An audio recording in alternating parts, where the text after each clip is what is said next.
माँ ने एक आंख बेटे को दे दिया। मेरी माँ एक छोटी दुकान चलाती है। उससे जो भी कमाई होती है उससे हमारा गुजारा चलता है। मेरे माँ की एक आंख नहीं होने की वजह से मैं उनसे नफरत करता हूँ, क्योंकि जब भी वो मेरे स्कूल में आती हैं, मेरे दोस्त मुझे तेरी माँ की एक ही आंख है कहकर चिढ़ाने लगते हैं। मेरी यही इच्छा थी कि मेरी माँ मेरी पसंद दुनिया से दूर रहे, इसीलिए एक दिन गुस्से में मैंने कहा, माँ, तुम्हारी दूसरी आंख ना होने की वजह से जब तुम मेरे दोस्तों के सामने आती हो तो वो मेरा मजाक उड़ाते हैं। तुम मर क्यों नहीं जाती? उस समय मुझे थोड़ा बुरा महसूस होने लगा था, लेकिन दूसरी ओर मैं खुश भी था, क्योंकि हर समय मैं जो कहना चाहता था वह मैंने आज कह दिया था। लेकिन ये सब सुनने के बाद मेरी माँ ने मुझे कुछ नहीं कहा, और मुझे भी नहीं लगता कि मैंने उनसे कुछ इतना बुरा और दुख देने वाली बात कही हो। मैं इस गरीबी से और मेरी माँ से दूर कहीं जाना चाहता था, तभी से मैंने बहुत पढ़ाई की। मैंने अपनी माँ को भी छोड़ दिया और पढ़ने के लिए दूसरे शहर आया, और वहाँ की यूनिवर्सिटी में मुझे एडमिशन भी मिल गया। इसके कुछ सालों बाद मैंने वही शादी कर ली। मैंने खुद का घर भी खरीद लिया था।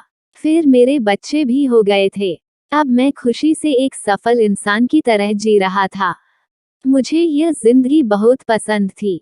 दिन ब दिन यह खुशी बढ़ती ही जा रही थी, लेकिन एक दिन अचानक मेरी माँ को मैंने अपने दरवाजे पर देखा। तब सभी मुझसे पूछने लगे कि यह कौन है। तो मुझे कहना पड़ा कि यह मेरी माँ है। तब मुझे ऐसा लगा जैसे मेरी सारी खुशियाँ आकाश से नीचे गिर गई हो। मेरी माँ की एक आंख की डर से मेरी छोटी बेटी भी भाग गई थी। तभी मैंने भी मेरी माँ से पूछा, तुम कौन हो? मैं तुम्हें नहीं जानता। मैंने इन्हें डांटते हुए कहा, तुम्हारी हिम्मत कैसे हुई मेरे घर आने की और मेरी बेटी को डराने की? चली जाओ यहाँ से। इतना सुनने के बाद मेरी माँ ने शांति से मुझे जवाब दिया, ओह, मुझे माफ करे।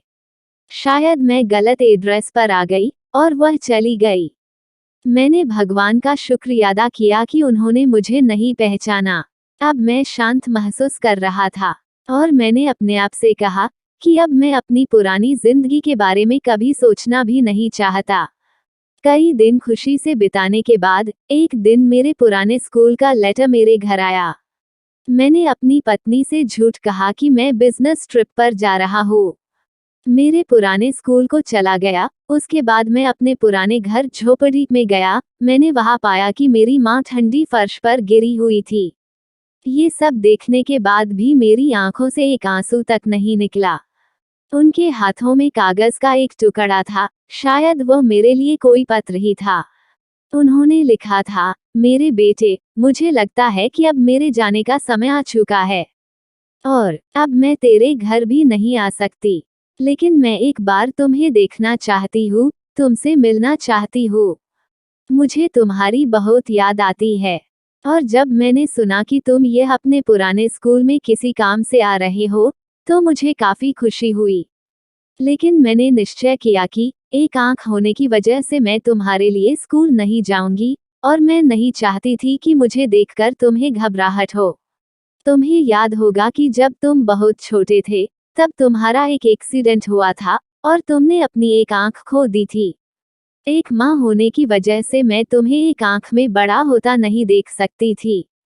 तो मैंने तुम्हें अपनी एक आंख दे दी, और आज मुझे गर्व है कि मेरा बेटा इस पूरी दुनिया को देख सकता है।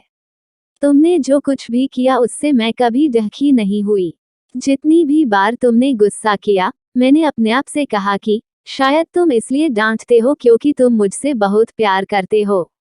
मुझे आज भी वह समय याद है कि जब तुम छोटे होते थे, तब हमेशा मेरे आसपास ही रहते थे।